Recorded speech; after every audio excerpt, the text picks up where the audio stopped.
watching News 24 Live. I'm joined on Skype by Ella Dawson. Now, she's in New York City, and today we're going to speak about a topic that we don't usually speak about with our friends and our audience. We're going to be speaking about herpes.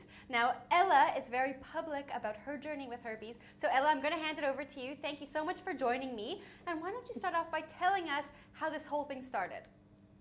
Sure. Well, 2 years ago, at the very end of my junior year of college, so my third year of college, I was diagnosed with genital herpes, which was a bit of a surprise. I had never had sex without condoms before, so I was really shocked when I was diagnosed and when I started showing symptoms. And as time went on and I learned more about the virus and I learned that herpes isn't prevented 100% by condoms, I was really disheartened that I had never known that before. And I also came up across this very strong social stigma. I was really mortified and ashamed of having this STI, and I was really disturbed by the fact that even though it's so common, I had never, to my knowledge, met anyone else with herpes. And as time went on, I learned that a great deal of my friends and family members lived with this virus, but no one had ever discussed it before, and that seemed like a real problem to me. So I've begun writing about it publicly, and it's been a really overwhelming experience so far. Now tell us about your perception of genital herpes before you contracted the disease. What did you think of it? Sure. I actually had never given herpes any serious thought before I got diagnosed. I had heard about it. It's sort of an easy punchline and an insult that gets tossed around as, oh, that person probably has herpes, or don't go to Las Vegas, herpes will come back with you. But I'd never processed it as something that happened to real people. It was just kind of a concept. It didn't have a face. And I had probably never thought about herpes as a reality or something that impacted the lives of my friends and families. And when I got diagnosed, it was sort of like somebody had flipped a light switch of, oh, this is a thing that exists and is very common, and shame on me for never having thought about it, but also shame on the world for never having discussed it before when it is such a reality for so many people.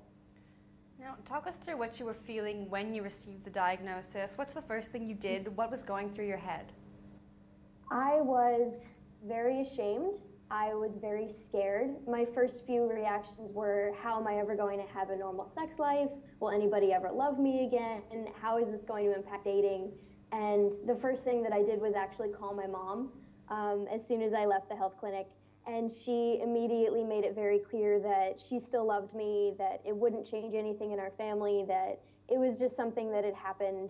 And she wanted to make sure that I was receiving the care that I needed. And I was very lucky to have received absolutely no judgment from her or my family members or friends. And I got a very wonderful, loving, supportive response from my support networks. So I personally was very ashamed because I had internalized this cultural stigma. But everyone who I went to for support responded with such glowing warmth that I was able to pick my head up and begin healing from that experience. Now, you mentioned earlier that you actually learned that some of your family members and friends were also living with the STI. What was it like for you to actually have that realization and feel that support? It was really wonderful and strange. It's funny, I've had friends who I've known for years only recently come to me and say that they had herpes, and they've known that I've had herpes since I got diagnosed 2 years ago. And I think it was just everybody becomes ready to talk about it at their own point of time. And for me, my first response was, I want to share this, I need to talk about this, because I, as a person, tend to overshare. But other people need to do what's best for them. So in some ways, I was a little disappointed that I hadn't known right away, that people hadn't told me right away, because it would have helped me not feel as isolated. But it was also a really strong reminder that everyone goes through this in their own way, and everybody experiences that stigma differently. And it made me want to talk about it even more, and also highlight the stories of other people and the experiences that they had that were so different from mine.